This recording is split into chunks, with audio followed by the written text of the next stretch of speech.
One mistake that a lot of products make is they mistake curiosity for need.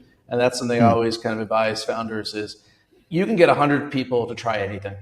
Now, will they keep using it is the true test. So you really got to see how do you get past that first kind of blip of, okay, people love it. They're using, they're trying it. And just, it's like you got to go from push to pull. And so push is like you're pushing your product at people and say, hey, please try this. Please check it out. Please give it a shot. And pull is when they're kind of taking it from you.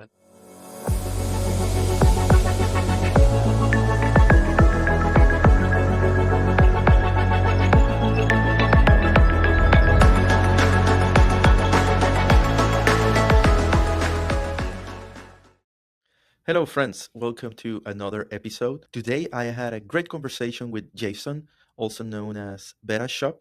He's the founder of Airstack and Moxie Protocol, which have the mission to increase the GDP of Farcaster ecosystem. He's also a long-time entrepreneur, founding multiple businesses, digital businesses. We had a great and very interesting discussion about the usage and the different ways to include Moxie into your applications and how creators can use it to reward their fans. Thanks so much for tuning in, and don't forget to share and like if you enjoyed this episode.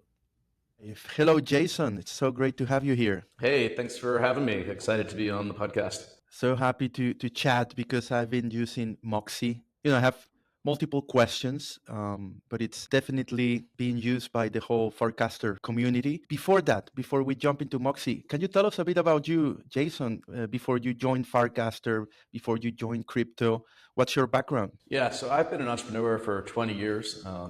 And even before that, I had a first career working in the White House. I actually worked for Bill Clinton when he was president. Kind of grew up working. My first job was in the White House. Crazy. Go into that whole other time. We can go into it now if you want to. But I dropped out of college, worked on the Clinton campaign, and ended up working in the White House for 5 years. I started doing startups really young age. My first company I founded, a company called Social Media, and we actually built the first newsfeed back in like 2007. The idea that I had was, what if you could discover what to read every day or what to discover on the internet based on what your friends are reading? And it was back before the App Store. It was back before the Facebook newsfeed. We had this way that you as you browse the internet, you just tap we had a browser extension, or you could just we call it clipping it, and and then everyone that was following you would see you basically curating the news from that day. And we grew to 6 million users. It's huge. We sold the company after 11 months. I went and worked for the acquiring company, which was at the time was the LinkedIn of Europe, and so I was the chief product officer there. So I've social has really been a big focus of my career. So the first two things I did were very social kind of oriented. I then started a company called Fab.com, which was a pioneer in social shopping, and so we were the first to really crack the code on Facebook and enabling people to buy things that their Facebook friends were buying. And again, it was really before Instagram took off, so it's all really early in these things. And then in 2016, I really wanted to start a decentralized social network. And so I started a company called Peepo, P-E-P-O. And the whole idea of Peepo was we wanted to create a social network where when creators, instead of kind of giving their content to the platforms and the platforms advertising against their content, wanted to create a new type of social network where creators could earn money from, basically from their fans, from their supporters, from advertisers, wherever it might be, and that they would keep what they earn and share it with their fans in a win-win model. It's really, we sketched out this whole kind of design and white paper of this back in 2016. And it was just too soon. So we set out to start building this, and what we realized pretty quickly was this was, wouldn't make sense to build this on layer 1 Ethereum. The transaction fees would be too high. So we started working on, we need technology to kind of create layer 2 blockchains. And so we started building technology on how you actually would kind of move tokens from layer 1 to represent them on layer 2. And then we were the wallet technology is not good enough. So we started working on how would you have smart contract wallets embedded in a mainstream kind of application. And so we built all this tech, and we actually got to the point in 2019, we felt we could launch an early version of Peepo. And we launched, it was almost like crypto TikTok. We launched at DevCon in Osaka.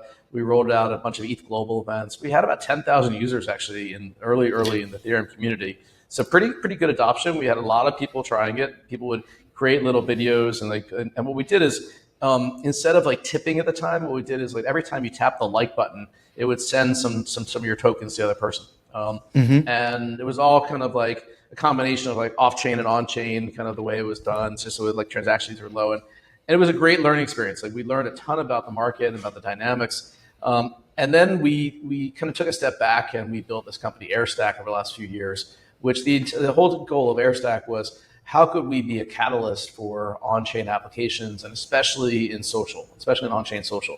And so over the last couple of years, as we've seen the rise of various on-chain social networks and various on-chain identity services, we leaned like way into that. We wanted to be like the way that that everyone kind of builds with on-chain kind of social and identity. So we started working with POAP, we started with ENS, with Lens, with Farcaster, XMTP, Zora, Base Chain. Like Airstack became the way that you build with all these kind of toolkits, all these Legos.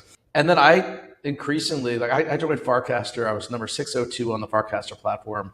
I joined Well, Farcaster back in I think it was July of 2 years ago, and I took the purple pill like right away.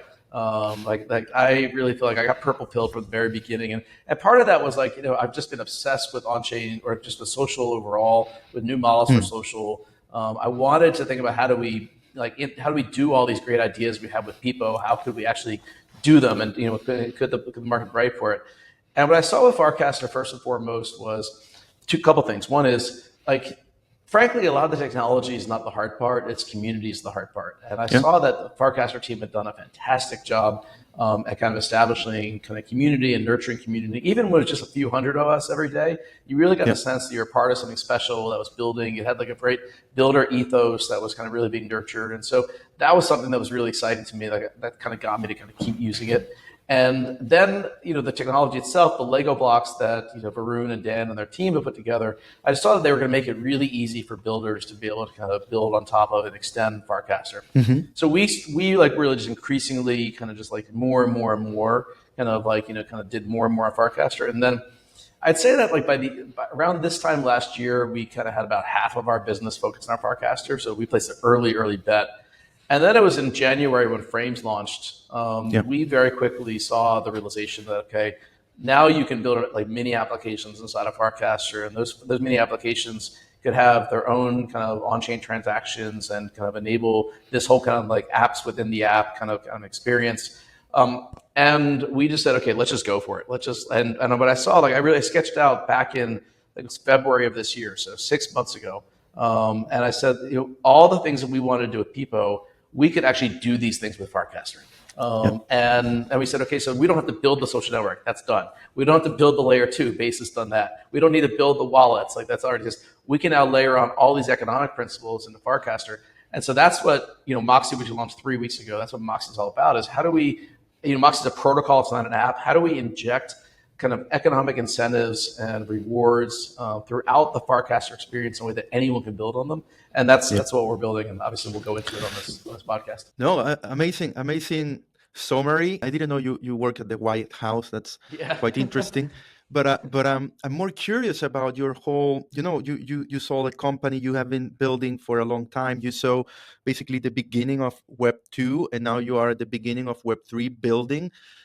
Before we touch on Moxie, what are the differences from your time, building, creating stuff back in 2010 and now 2024? What are your thoughts there? What's good and what's more challenging Yeah. compared to 15 years ago? Yeah. I mean, look, like, I think one of the first things, like back when I built social media, and it was easier to stand out. Like there was no app store, there was no like millions of apps. So you build a Hmm. website, and actually you had a shot of like if you broke through a certain the right audiences, to like really grow pretty fast, and that's what we did with social media. But then the other hand is like the app store is given distribution, and it's given kind of also easier tools. It's easier now to build something than ever. I think the biggest thing that's changed over the years, just overall, is I mean, first of all, what doesn't change is like you have to do something people need or people like want, and Yeah, if they don't want it and need it, it doesn't matter how cool you think it might be, it's not going to yeah, make it, right? And so you got to build stuff people need and people want. That doesn't change, but I think what does change is you can build faster than ever, and you can get feedback from the market faster than ever, and especially in consumer.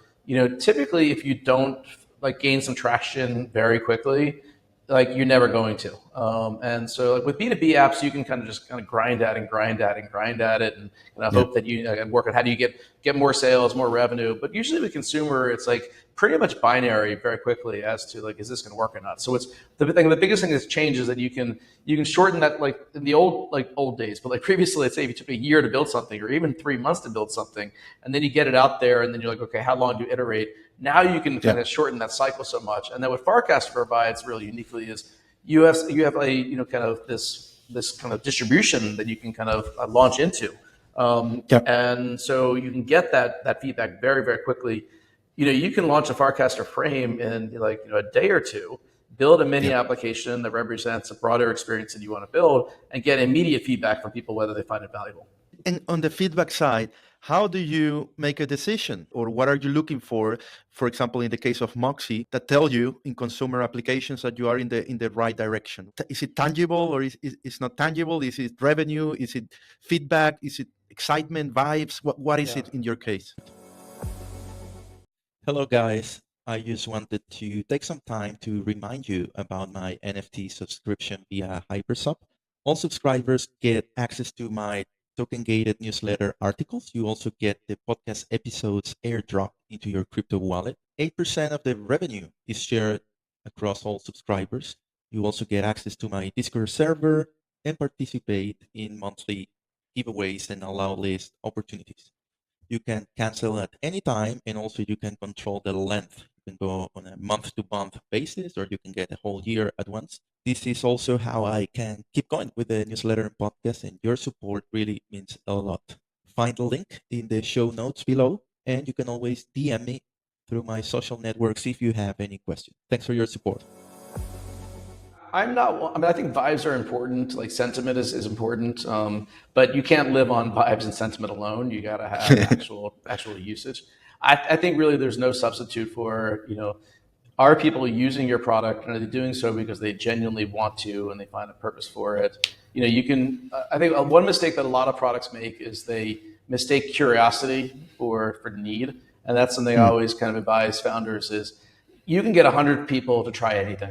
Now, will they keep using it is the true test. So you really got to see, like, how do you get past that first kind of blip of, okay, people love it. They're using, they're trying it, and just it's like I always call it, it's like you got to go from push to pull. And so push is like you're pushing your product at people and say, hey, please try this, please check it out, please give it a shot.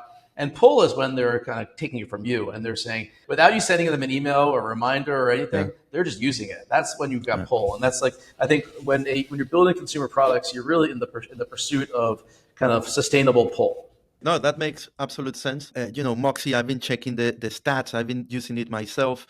So there are clear signs that the people are pulling. There are many questions. There are, people are excited about it. But what's Moxie? Can you describe Moxie for those that haven't used it? For sure. And like I said, like the clear signs that like we've onto something. We'll figure out what that something is, like where it goes. We have still like we're 21 full days into this, but the clear sign we're onto something is, there's 47 as of yesterday, kind of third-party apps and frames that have built using Moxie. And so, we didn't make anyone build any of that, right? That they're doing that on their own because they see the value in what we're doing here, and they and so that's if that number grows and grows, then that's a good sign.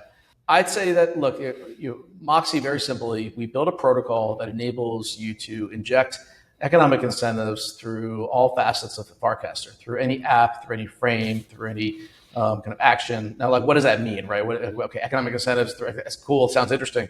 Like, the short of it is we enable you to launch fan tokens for any entity or any channel community on Farcaster, and there can be other entities in the future as well. When people can buy your fan tokens, and when they buy your fan tokens, you can provide them with access to special features that are for fans only. They share in any rewards that you earn through the protocol. And then what the protocol has is this way that people are earning rewards by contributing to the growth of Farcaster. So we kind of tied ourselves to Farcaster, with Moxie being a protocol that helps drive economic activity in Farcaster. And we have like these rewards that people are earning right now. So for instance, people are earning rewards for creating great content, so creators earn rewards. For creating great frames, so developers earn rewards. We actually just announced today a partnership with Firehouse, which is like audio spaces on Farcaster, and they're using Moxie now to reward like for who attends your Firehouse, that you'll earn rewards as well. And as these rewards are earned, the rewards are shared with your fans. And so this kind of perpetuates this model of like, it's a win-win environment where I'm supporting you, I'm a genuine fan of you, and I have like skin in the game and your success. And like as you earn rewards from doing great content or building great frames, or maybe it's using Firehouse or something else, that I kind of get some of the benefits of that. And so it creates this win-win kind of supportive environment and community. And our goal with all this is that we have parties coming in and just saying, okay, there's really value in kind of accessing the Farcaster ecosystem, whether it's for a product launch or for kind of brands or whatever it might be, and they want to offer rewards through Moxie that trickle to all the fans in a variety of different ways because it provides an ROI for them. So we set up like this structure by which all you need to do is say, I want to get 5,000 Farcaster members to try my game.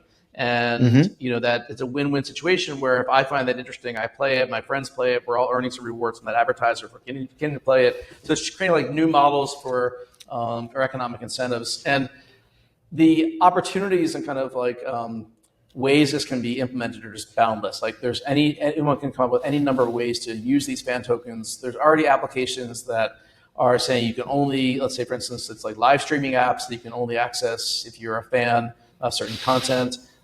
There's apps that enable you to get early on kind of waiting lists or guest lists for events or for products only if you're fans. So it's a way to kind of use the fan token as a skin in the game, like where you have to buy the fan tokens, you have to pay to support something, but then you get special benefits and features as well. So you can imagine, let's say an artist could say, I'm launching, it could be an album or it can be a set of art, whatever it might be, and it's launching in a month, and we're going to provide special access to my fans. So first buy my fan token, and then once, and then you get access to this kind of the limited release or the first release of it, and then maybe to certain features or like meet the artists, kind of have a chat with them. All this kind of stuff can be done with Moxie Protocol very easily. And as you were saying, the adoption of it is just, off the charts so far. So in 3 weeks, we've already had 2.7 million fan tokens purchased on Farcaster. And 202 million Moxie is locked in the Moxie protocol contracts to create these fan tokens. So every time you want to create a fan token, you have to, or buy a fan token, you buy it with Moxie by putting Moxie in the contracts. And we're actually also approaching almost 1 billion in total transaction volume on fan tokens. So it's really moving really fast. The stats are quite impressive. You launched 20 days ago, and now it's kind of the time where people can build on top of it. For me, what's quite interesting is that these actions on Farcaster, Moxie is handling all these in the background, right? So if I like a cast, if I retweet a cast, if I reply, it gives an incentive to the person, right? Mia Scalo gave them Moxies.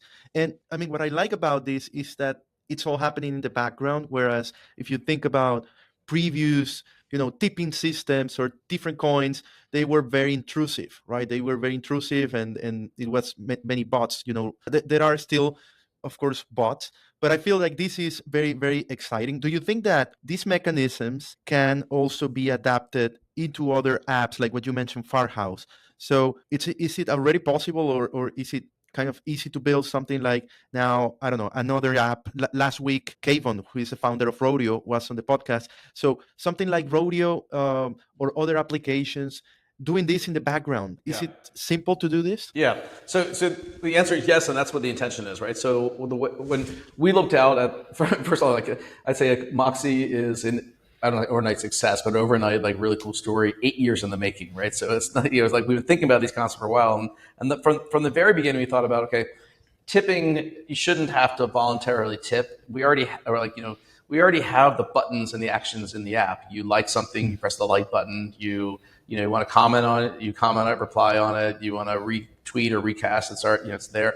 We shouldn't have to add other buttons, or we shouldn't have to require people to write like tip 500 or tip 1,000. It should just automatically flow. And so that was like a core concept, and that's how the Moxie works for earning from casts. This is how Moxie works for earning from frames. That if you just use the frame, we're able to track and kind of give credit for who's using it. And we also set up in the system that it's not just basically a popularity contest. It's not just like who has the most likes or the most, it's the most replies. We actually weight the replies and the actions and all the engagement, but we call it FAR score, which is basically it's a measure of how much influence someone has in the network. So in a social network, if I comment on something, everyone who follows me is going to see that, and then everyone who follows them, it might see that, and so that's a measure of my influence, like my downstream effect in the network. That's what the FAR score is all about. And the system's set up so that we can extend this to anything, right? And so to give example, what we're launching with Firehouse, we just announced this today, it'll go live September 1st, so Firehouse is audio spaces for Farcaster. It's a mobile application. You can join an audio space on anything. We're having a system where when a audio space, like a room, they call it a Firehouse room, will automatically earn Moxie based on who attends the Firehouse and how many minutes they attend. And that's also going to use their FAR score as well. So if more influential people are joining, then you're going to earn more. And then the earning splits, we also created a custom earning splits, really easy to do in the protocol, where the host of the Firehouse earns 30%. Their fans are earning 30%. The attendees of the Firehouse are earning 30%, and then 10% goes to the fans of Firehouse. So it's a win-win for everyone. And so if you really love this host, you're going to become their fan and attend, and you can earn double dip on that one, earn both ways. And the hosts also have great incentive to really promote their rooms because they're able to earn through this. So it's a great experiment that we're very excited for. And look, if it moves the needle for Firehouse, right? So if they go from an average of, let's say, 50 people for each one of these rooms to 100 or 200, helps them monetize, then they would be willing to pay and buy Moxie in order to do that. And what we're doing is creating more and more use cases and examples like this, where one is we want everyone on Farcaster, the whole Farcaster GDP, to grow and people to be earning and having these incentives. And then we want them to feel like, okay, as they're earning and as they're growing, that if they're making money, we help them, and they're buying into the protocol as well. And when you mentioned Firehouse token, so what could be a token right now? It could be basically a Farcaster account. What kind of artifacts can be tokenized into people can purchase it? Right now, is it Farcaster accounts, but also channels? If I think I was reviewing that you can also buy channel fan tokens. So at the moment, are these two elements, Farcaster accounts and channels, or are there more things you can tokenize? So right now we have three types of fan tokens right now. One is fan tokens for any member on Farcaster can launch their own fan token. And only you can launch your own fan token. So it's permissionless now. We started off with like a small curated list, a couple hundred, but now it's like anyone can do it. And you just basically, you launch your fan token. There's a 3-day auction first so that people can buy it at the same price. And then after the auction, then it's live in the market and anyone can buy it. It's set up so there's unlimited supply once it's live in the markets. It's just every time someone buys, it increases the price slightly. It's not a very exponential or speculative curve. It just increases slightly for the next person and then decreases for the next whenever someone sells. And that's just in the Moxie contracts is how that works. And so you can create a fan token for yourself, or you can create it for any channel that you own or that you created. So like you're only able to do it for your own channels.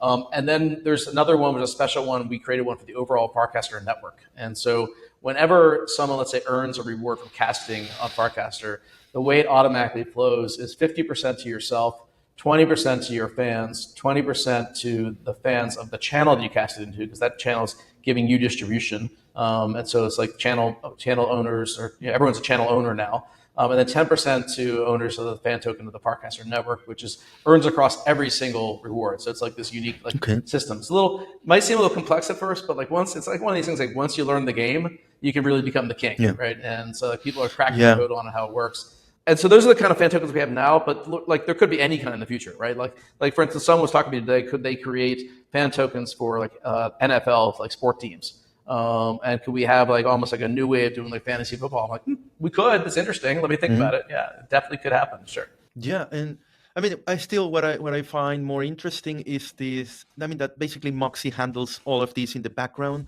and if you are not paying attention, I mean, maybe you are just using Farcaster, right? And you are using Firehouse or another application. Yeah. I mean, you can just forget about Moxie, and maybe every couple of months, just check and claim your rewards. It's not like something that you have to be actively, pursuing, or if you are a Exactly. user, right? And that's the intent. Is it's all happening in the background. We could create some kind of rewards for people who listen to this podcast, for instance, and all they got to do is show up, and we obviously figure out the right way to model it, but that's the intent, is that it just happens organically. And in terms of the value, because tokenomics are very complicated, right? I have kind of a decent understanding, but for a protocol like Moxie, what's success in your mind? Because one thing is users, right? One thing is applications and use cases, and then in crypto specifically, the value of one Moxie, right? That's for some people very important. Some people think that's what dictates if it's successful or not. So in terms of the value of Moxie, I think the most important thing is for it to be stable, right, during a long period of time. What can you do as a founder to incentivize the stability of a coin like Moxie? What drives the price up and down? For those wondering. So first of all, we're very cautious about kind of regulatory matters, and I really can't comment on the price. Prices go up, prices go down based on people's impressions, what's going on in the market.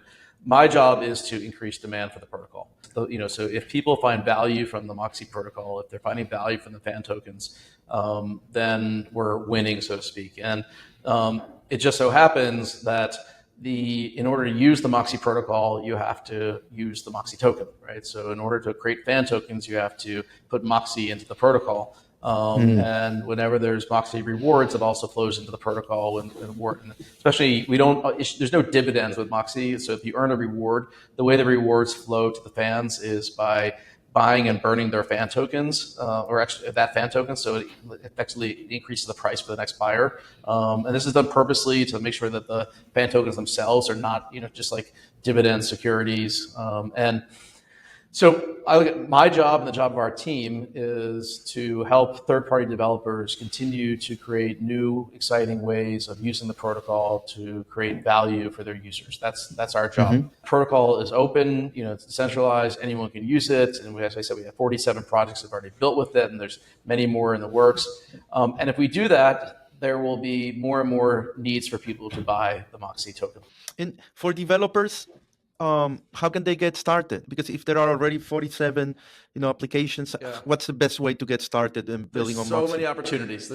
So a couple of things. Great question. So first of all, if you go to Moxie.xyz, Moxie.xyz, the whole protocol is there. The white paper, you can, you can learn about all the mechanics. You can also learn about, there's a retro grant program happening right now where 250 million Moxie is up for grabs for projects that build with Moxie between now and September 30. The way that's being judged is based on impact. So it's retroactive. It's not like give me a grant and I might build something someday. It's actually for what you have done. And so if there are contributions that you're making to the Moxie ecosystem, the developer docs are very robust there. We help you navigate how to build things with fan tokens, how to build things with Moxie. And just jump in and get started. And our team is always here to help. And when you mention rewards, do they run out? So how does it work, the tokenomics, right? Because I guess there's a maximum number of Moxies, right? So how does that work 1, 2, 3 years from now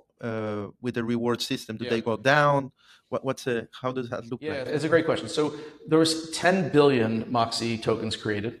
And to start, 15%, so 1.5 billion, was specifically allocated for we call it Farcaster engagement mining. So everyday emissions from people doing things that help grow Farcaster and use of the Moxie protocol in doing so. There can be more. So there's a big bucket of Farcaster ecosystem designated to tokens of the supply. So about 50% in total, but 15 was specifically, we said, is going to be 100% allocated to this engagement mining. And it's a different kind of proof of work. The proof of work is you're doing things that help grow and contribute to Farcaster, so you get rewarded for that work. And so the mining happens as you're using Farcaster.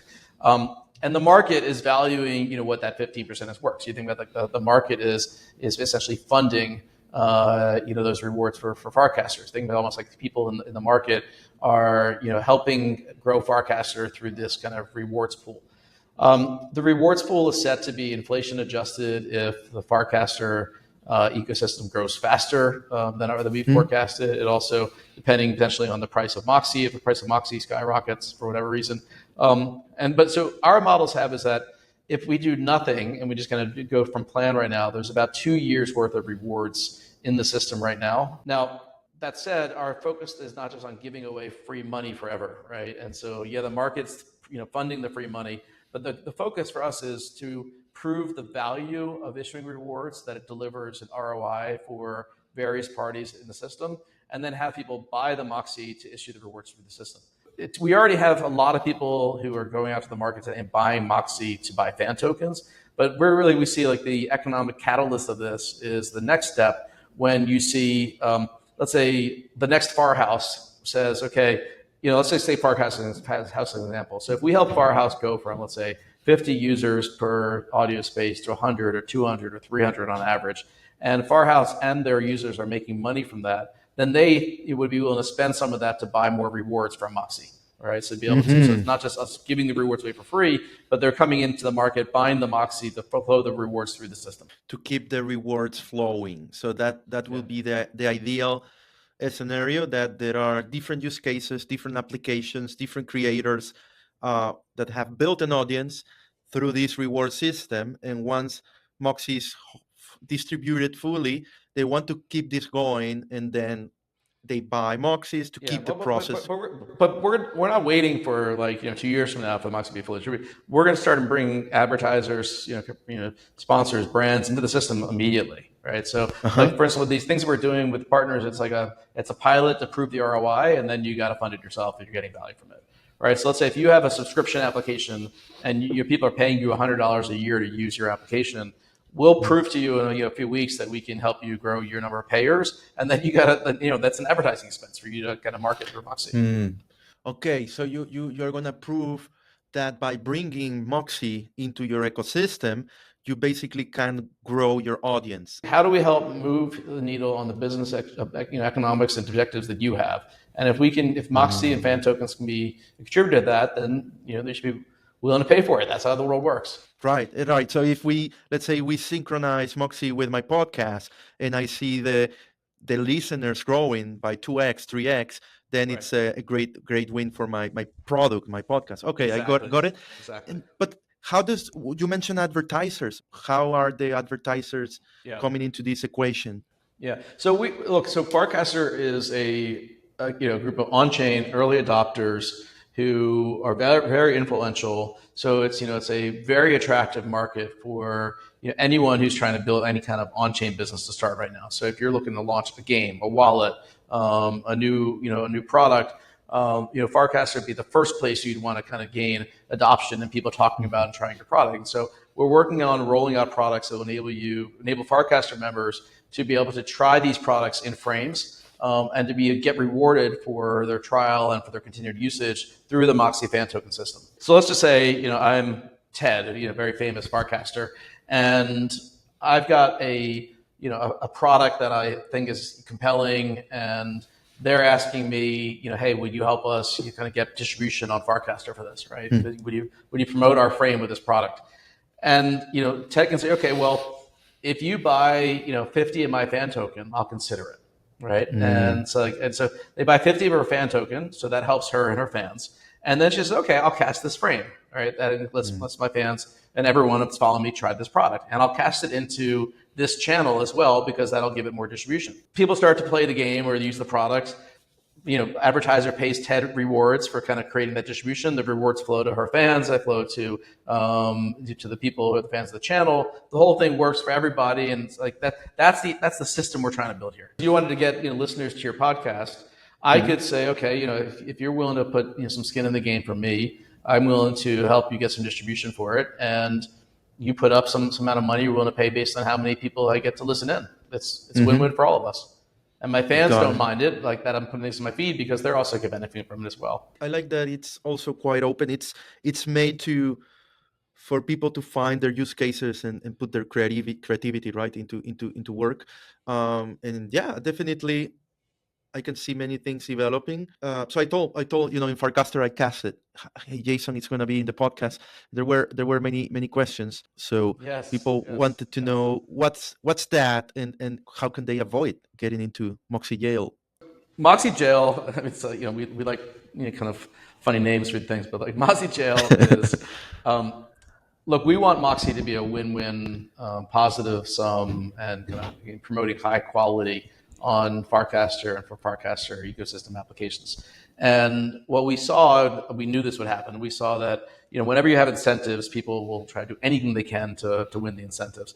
And what we saw was there were people who were basically acting as setting up bots to kind of try to harvest and farm some of the incentives. And we created some automations on our end that kind of sniffs out when someone is exhibiting bot-like behavior.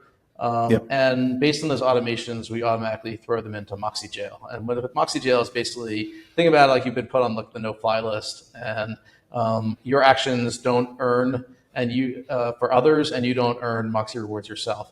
And it works so far. It really has. And we want Moxie to be a positive, high quality contributor and to not annoy people. And there's always a balance, right? Whenever you kind of layer on incentives, you run the risk of people kind of going a little heavy on the incentive part. But so the Moxie Jail is the system picks up that you're acting like a bot. You're going to be placed in Moxie Jail. You're not going to be able to earn. You're not going to be able to give out rewards to other people. And there's an appeal process right now that you can ask our team to take a look at it. But that people always say, like, how do I know if I've been put in Moxie Jail or not? I'm like, if you have to think about it, then you're probably it's like we're not picking up people who are acting like other people. Like if you're doing hundreds of replies in an hour, like there's no human that can do that. It's clearly you're a bot. So it's like that's the kind of stuff that we're. Yeah, I think many people get scared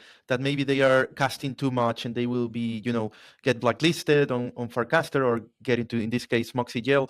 But it's really for bots. These kind of systems are made to target bots and not really humans. So even if you cast a lot, you shouldn't be, you shouldn't get into trouble. Aaron is asking about plans for middle accounts to have. I believe this is more so when they reward people and kind of to give them more power. I guess that's the point to stand out more. We're working on something here to give a boost to, let's say, some of the people in the middle. We've got a theory, something that we're going to roll out very quickly. We're currently in development on it. It's going to be something that emphasizes that if you're using the protocol and contributing to the value created by the protocol, then you'll be able to give out more rewards. So stay tuned. Other ways, I guess, is to improve your FAR score. The thing is, like, in terms of improving your FAR score is like the best way to improve your FAR score. And there's not like a direct, like, do this, do that, and you're going to improve your FAR score. It's more like if you're creating value on Farcaster, if you're creating great content, great frames, if other people acknowledge that, your FAR score will increase. But it's not intended to be like, here's the most active users this week, or here's the people most liked this week, or that's not that. It really is a system that says, how much influence do you have when you do something? How many other people are influenced by your actions when you take that action? And as I said, so that's the system on like how do you earn FAR score organically is intended to be an organic system. And then we're going to enable people to get a boost based on their use of the Moxie protocol. And that's coming very soon. Stay tuned. My audience, there are many creators, there are many artists and collectors. So Camille Rooks is asking, how do you see any use case that come to mind for art, digital art, or maybe artists or collectors? Anything comes to mind regarding Moxie synergies with that? Yeah, absolutely. I mean, I think one of the best use cases, like, first of all, developers and builders could think about all sorts of things, not just us. Like, the intention is not that our team builds everything; so anyone can build this stuff. For me, like, an obvious one is artists could have special releases or kind of early releases for their fans. They could set up like artist workshops that only their fans can attend as well, maybe like behind the scenes or kind of Q&A, AMAs, podcasts, whatever it is that and so that gets people to buy into being their fans. And so they have skin in the game with in supporting their success. think of it as not like a one-time action, like a repeat action. So if you really want to back this artist, and then you're backing them the next time, and then like you're their fan, and you continue being their fan, the more that people like the more that they earn through their actions on Farcaster by people also other people appreciating their art, the more you're going to earn as well and going to get kind of benefits. And I think this is just a fantastic use case, and I'm sure there's many, many more. Yeah, makes sense. Yeah, it's all about being creative, right, with the use cases. Exactly. Yeah. Thanks so much for explaining Moxie. I think that it's a complex protocol, but once you experience it, it's actually for consumers, it's very straightforward, right? And for developers and creators, it's kind of they have a lot of freedom to create different things. So thanks so much. And I have these questions I like to ask guests. Two things. What are you excited about today? And this is in general about Farcaster, but also crypto, anything Web3. And what are you worried about? Yeah, I'd say I'm excited for just all the Legos that developers have now to be able to build with. And the more it's permissionless Legos that build upon each other. And I look at like the combination of, for instance, Farcaster has a set of Legos, and you layer Moxie on top of it as another set of Legos. You combine these things with the next thing and the next thing. That's how you create all these really interesting composable applications. And I think that to me is just super interesting. I also think like we're pushing more and more of the power and the control to the users, and I think that's going to be. It's like if you want to get people to come from Web 2 to Web 3, we want to get people to move from off chain to on chain. We've got to give them a reason, and that reason can't just be because it's centralized. It needs to be you're getting some value that you're not able to get somewhere else. And I think we're really starting to get a place where that value starts to be shown. So I'm very excited about that. So for instance, like if a creator, let's say that artist we just talked about a minute ago, if they figure out, okay, I'm going to launch my fan tokens, I'm going to provide these special benefits to my fans, I'm going to do this and this, and then 3 months later, if they're able to kind of like go out to the world and say, hey guys, here's what happened over these last 3 months. Like I gained 5,000 paid fans, people who actually put up money to be kind of associated with me. This number of people came to my group chats. This number of art that I sold. This is like the impact it had on my business. Here's what I won, I earned in terms of rewards. Here's the impact this had on my business. That's when other people will say, okay, I want to come into that. I want to be part of that. Yeah. So we got to prove these success stories one at a time. And I think we're getting a point where we can do that. Makes sense. And I love that it's, again, I've said this multiple times, but I love that this is kind of in the background, right? Like happening. You're just using the apps, you're casting, you're trying things out, and the protocol is working on the back. Amazing. Jason, it's been a pleasure. Thank you so much. Really appreciate it. It's been great. Take care. Have a great day and all the best with Moxie. Thank you. Take care. Bye-bye.